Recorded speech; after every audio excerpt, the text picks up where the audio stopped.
Imagine an enemy with no teeth, no venom, yet one that brought an entire continent to its knees. A threat that doubled its numbers every 3 months. One that turned thousands of acres of farmland barren in just a few days. And one that left governments helpless, farmers ruined, and scientists asking just one question over and over: how do we stop it? Now imagine, what did humans do to stop this enemy? Not bombs, not weapons, but build the world's longest wire fence.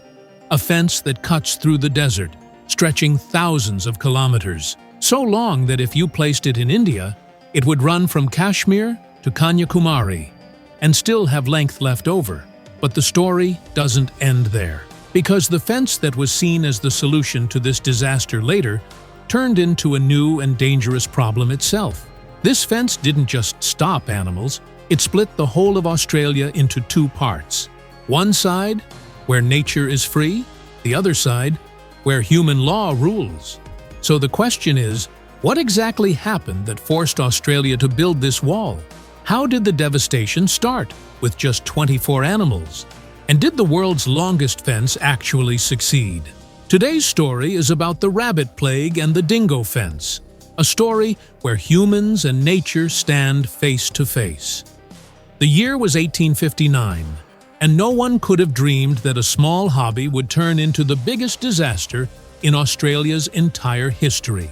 When some European settlers released just 24 wild rabbits onto Australia's open land for the fun of hunting, at the time, this decision seemed completely ordinary. But those same 24 rabbits slowly turned into a biological bomb, because Australia's environment was nothing less than paradise for them. Wide open plains, plenty of grass, soft soil, and the biggest thing, no strong natural predator to stop them. A female rabbit can give birth about 6 times a year, and each time she has 3 to 8 babies. That means one pair of rabbits can produce 30 to 50 new rabbits in a single year. And even scarier, these babies start reproducing themselves at just 3 to 4 months old, which meant their population was doubling every few months. In the blink of an eye, by the 1860s, rabbits were jumping over farm fences. By the 1870s, they'd devoured entire pastures. And by the 1890s, things had gotten so bad that thousands of farmers were forced to abandon their land. Because rabbits didn't just eat crops, they uprooted grass right down to the roots, turning the soil barren. And as soon as it rained, the land would wash away. Local predators like dingoes and eagles did hunt rabbits, but the rabbits were multiplying so fast that these predators completely failed to control them. On top of that, rabbits started digging deep burrows underground, where most predators couldn't even reach. And in areas like southern Australia, things were even worse because there were very few predators and the weather stayed favorable all year round. In just 10 years, those 24 rabbits turned into millions, and by 1900, about 40 years later, the rabbit population in Australia had exceeded 100 million.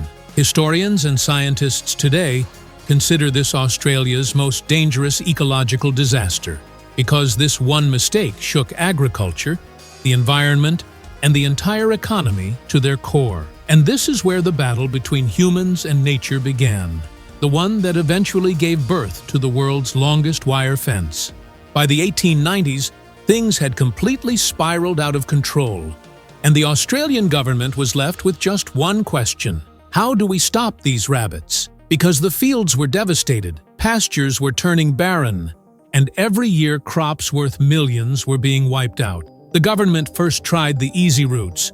Poison was spread, large-scale hunting was organized, they even held rabbit hunting competitions among people, but the results backfired because constant use of poison made many rabbits resistant to it. And those who caught rabbits to sell or eat their meat started falling sick themselves. Slowly, rabbit meat disappeared from the markets, and the problem got even deeper. Then the officials and scientists adopted a different approach. If the rabbits can't be wiped out, why not stop them from spreading? And that's where an idea was born that changed history. In 1901, construction began on a massive wire fence in Western Australia, later called the rabbit-proof fence. The goal of this fence was to prevent rabbits coming from the eastern areas from reaching the fertile lands of Western Australia. But this plan that looked simple on paper turned into a nightmare on the ground, because workers had to labor in scorching heat, up to 45 degrees, surrounded by desert, dust storms, severe water shortages, and rough terrain, where heavy rolls of iron and wire had to be dragged for kilometers. There was no shade, no rest. Supplies arrived by camels and bullock carts, and many times food and water were limited for weeks. Still, the work didn't stop, because even a single day's delay meant a new swarm of rabbits crossing the border. The troubles didn't end once the fence was built. In fact, the real battle began then, because sand dunes would cover sections of it, rain and floods would wash away the wires, and every break had to be fixed immediately, or months of hard work would go to waste. The costs were skyrocketing too, and for that era, the fence ended up costing more than about $110 million in today's value. But the surprising thing was that despite all the hardships, this fence showed results. The rabbits' advance slowed down. Farmers in Western Australia breathed a sigh of relief for the first time. Lands started turning green again, crops returned, and the government felt that maybe it had finally gained control over this invisible enemy.